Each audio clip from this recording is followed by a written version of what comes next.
Pumasok na yung tubig baha. Galing na yata to sa ilog kasi sobrang lakas talaga ng ulan. Ngayon ko lang nakita yung tubig dito na tumaas na ganyan.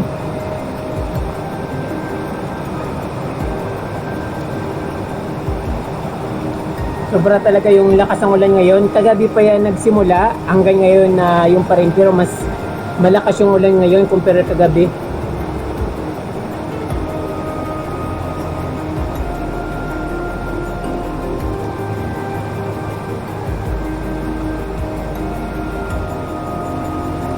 Buti nilang walang kasamang malakas na hangin, kasi kung may malakas na hangin ito, grabing ano nito.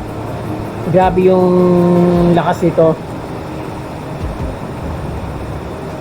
Pero sometimes lumalakas din yung hangin, yung katulad ng nakikita nyo. Pero ayun, parang ano lang, normal lang yung ganyang hangin.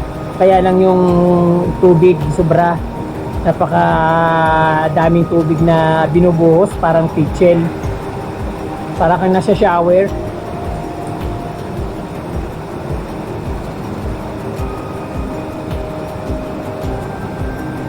Dati nang bumabaha dito pero hindi ganyan hindi ganyan kataas. Grabe ngayon, no.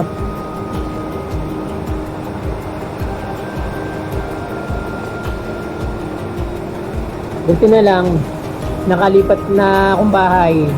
Kung dati kung sa kubo ko, sigurado puno na ng tubig yung kubo ko kung hindi ko pa pinagawa. So ito, buti na lang safe na ako dito, but delikado pa rin kasi ayun, konti na lang, mahapot na dito sa loob. Pag masyado nang malalim yung tubig sa ilog, hindi na makakalabas yung tubig dito sa sa kapatagan, kasi natatalo na sila ng tubig sa ilog. Palalim ito ng palalim.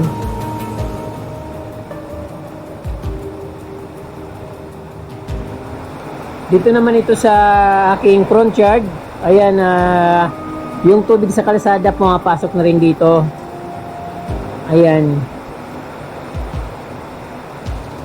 Mataas na yung simento, kasi pinataas ko na yung yung garahe, yung daan niyan. Kaya ayan, alam kong mataas na yung tubig sa kalsada, kaya pumapasok na dito. Dati naman hindi ganyan. Pero dito hindi masyadong tumataas yung tubig kasi itinaas ko rin itong mga white stones. Tinambakan ko ng lupa sa ilalim, at yung mga basag-basag na simento dito. Kaya yan medyo mataas siya at hindi napupuno ng tubig. Dati kasi pinakita ko yan na dati dinadaanan siya ng tubig at punong-puno.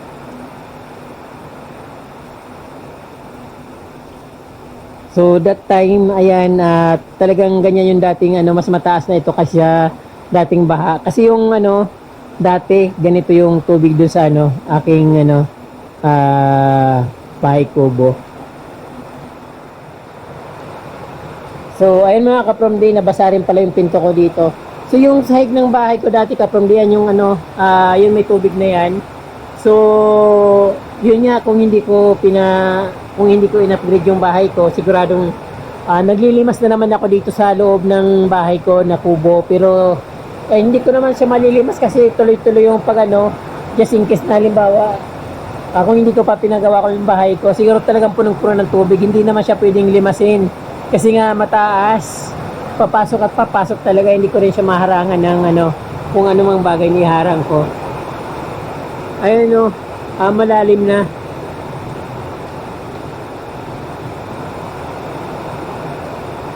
Sobra yung ulan ngayon.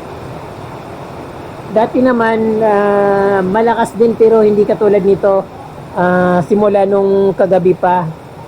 That time kasi bigla-bigla lang yung ulan, pero ngayon talagang matagal yung ulan. Halos 24 hours na yung ulan ngayon. Pero ang maigi, hindi masyadong malakas yung hangin. So walang hangin na lumalakas. Pero yung tubig talagang sobra-sobra.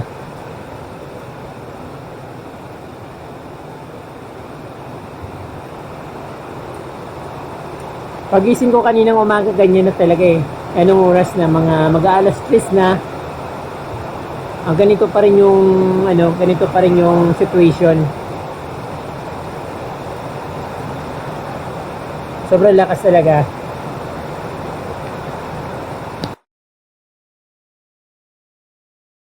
Kasama ko na yung mga ano ko, kapatid ko dito, sa kananay ko, mga pamangkin ko. So, ayan, walang kuryente. Tapos dito nga umapaw na yung tubig sa harap. So, sabi ko pag ano, napuno na dito sa harap, ang dilim kasi, ayun, puno na ka from the, no choice na kami kundi dito lang talaga kami. Sabi ko pwede naman sa itaas, pwede doon sa itaas, kaya lang dito yung mga gamit nandito sa baba. So ayun. Wala kayong mapupuntahan, walang tigil yung ulan. Simula pa ito kagabi 24 hours na yung ulan. So ayan, lahat naman kami dito pero yung ibang mga flooring kasi mataas, yung ibang bahay dito na may floor, matataas yung flooring nila, yung sa amin mababa. Although yung sa kapatid ko talagang pinasok na yung bahay nila ng tubig. Umaagos na nga raw sa loob. So dito na lang natitira. Ayan, pero pumasok na rin. Ayan, pumasok na yung tubig dito sa namin, sa floor. Ayun, inabutan na sila. Ayan na. Ayan ang tubig. Ayan ang tubig mga kapromdi. So no choice na. So doon na ako sa taas. Sabi ko pag after kong mag-dinner, akit na ako sa taas. Sabi ko bahala na sila dito. Ayun, pumasok na. Hindi makita. So yung kapromdi, nandito na ako sa taas. Pumasok na yung tubig sa baba. Sigurado galing na ito ng ilog or hindi na makalabas yung tubig dito kasi umapaw na yung ilog. So, nandito sa baba yung kapatid ko sa kananay ko. Pero at least hindi tumutulo. Wala nga tulo pero basa naman yung sahig.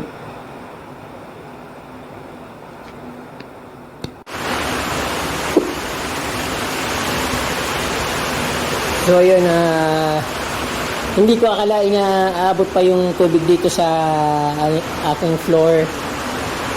Ayan, punong-puno na ng tubig dito. Yung nanay ko kumakain, sinabayan ko na sila na kumain na kaagad para pag bumaha man, at least wala nang problema, pwede na dito sa itaas. Pero ayun, inabutan sila ng tubig. Malalim ka from yung aking kawayan baka masira yun. Ayun, mahirap pag ganitong sitwasyon. Wala naman kaming mapupuntahan dito kasi nakakulong kami. Hindi kami pwedeng pumunta ng sentro kasi may dadaanan na sapa or ilog, umapaw na. Kaya hindi kami makaalis dito. Ayan, walang kuryente. Ayun.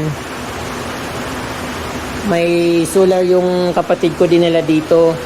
Pero ayan, madilim pa rin. Sa labas, parang dagat na yung tubig.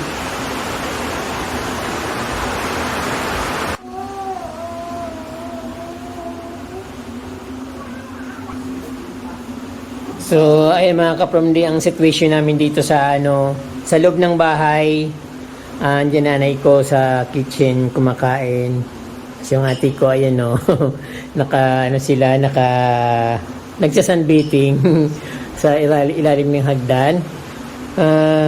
Ayun, may mga pumasok na dahon. Galing yata ito sa baha. Siyempre, wala nang ibang panggagalingan yan. Pero bumaba na ng konti yata, oh. Imagine ka from kung kailan kung kailan pumasok yung tubig dito sa loob, saka naman tumigil yung ulan, pero late na eh.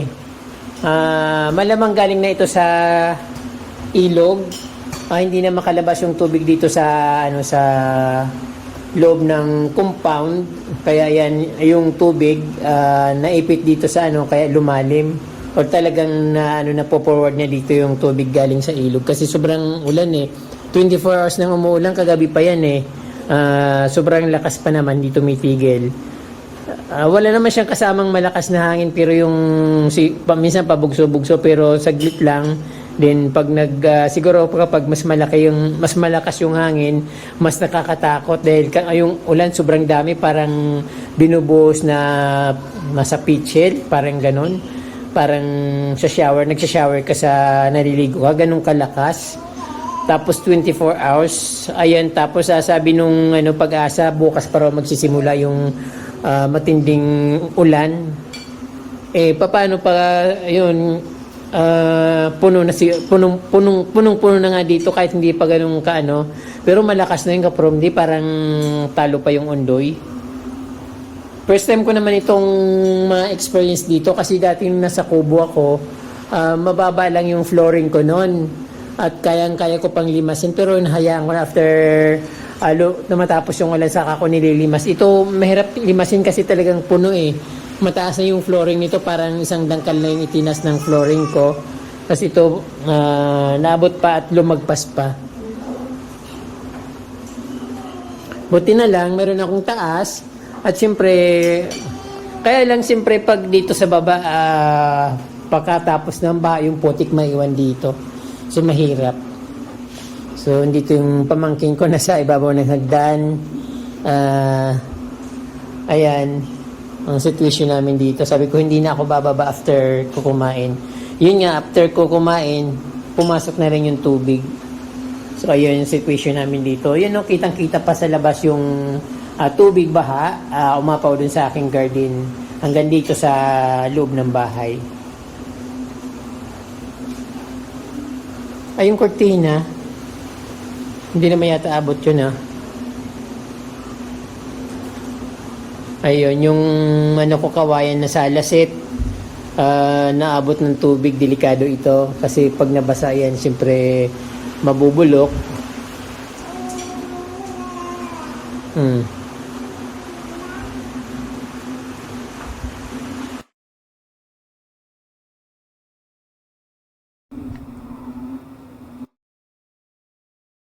Ito na ngayon kapramdi ang aking garden na hindi naman masyadong na-damage. Pero may mga sanga na naputol na lumipad dito sa sa harap. Ayan. Pero naman maliit lang yung mga sanga na nahulog at isa nga lang. Pero kasi bago pa man dumating bagyo, pinagpuputol ko na yung mga pwedeng maputol na sanga, kaya yan may halos wala nang naputol. At syempre hindi naman ganong kalakas yung hangin. So ulan talaga yung napakalakas ng ulan. So umabot na pala yung bougainvillea dito sa taas. Gumapag na pala siya dito. Syempre pag nandyan na sa taas, mamumulaklak na yan. Kaya lang mahirap tanggalin yan kapag just in case na tinanggal at pinutol ko. Pero mas maganda kung nandito na sa taas para mamulaklak.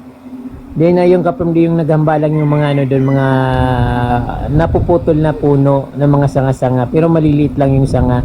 At hanggang ngayon malakas pa rin yung hangin kasi hindi pa dumadaan yung bagyo or binabaybay pa lang ng bagyo yung buong Luzon galing dito sa Masbate papuntang Cagayan, Isabela. So ayan, hindi naman masyadong na-damage, pero sa likod yung aking tea plant ay nagkatumba-tumba na at yung pinutol ko na yung anong tawag doon, foxtail.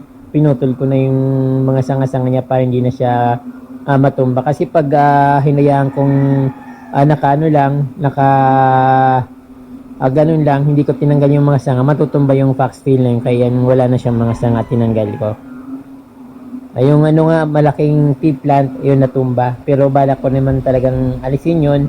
Dahil natumba na, tatanggalin ko siya at i-replant ko ulit. So, ang ganda ng, tingnan ng mga halaman kasi na magkikintab yung dahon dahil magdamagan talaga yung lakas ng ulan tapos may kasamang hangin. At syempre, umapaw yung ilog, umabot dito sa kabahayan at syempre lumagpas sa sahig. Hindi ko nga expected na daabot sa sahig yung yung tubig kagabi. Kasi mataas na yung flooring, pero inabot pa rin. Kasi umapaw yung ilog, hindi na kaya ng daanan niya yung hindi na kaya ng floodway yung tubig na dumadaan.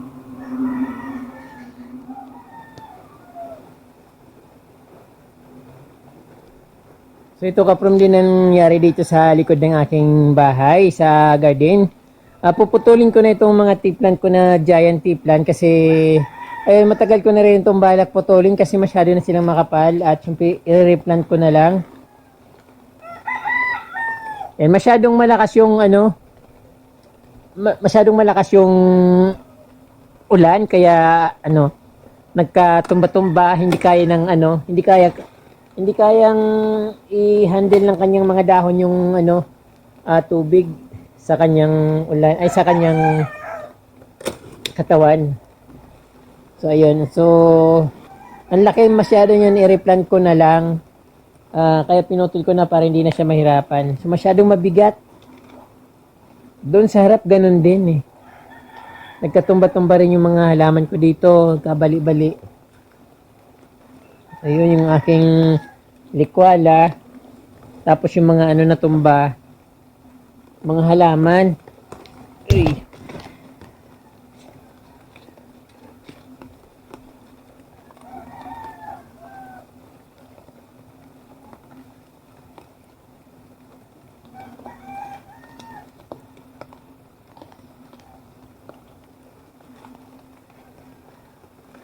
Putik-putik. Lahat pa lang yung mga likwala ko pala natumba rin eh, oh.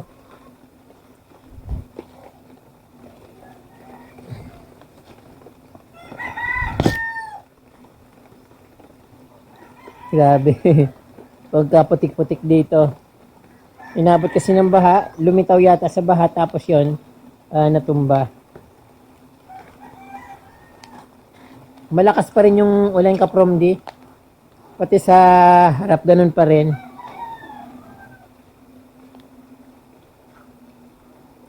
Yung aking medinilla, ayun, natumba rin.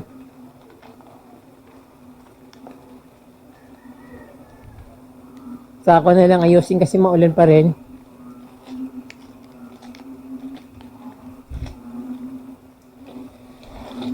Yan, laki pala nito. Na yung halaman ko. Oh, nadurog ang mga Persian shield ko. Ako na lang ayusin. Ang laki kasi nung sanga na naputol.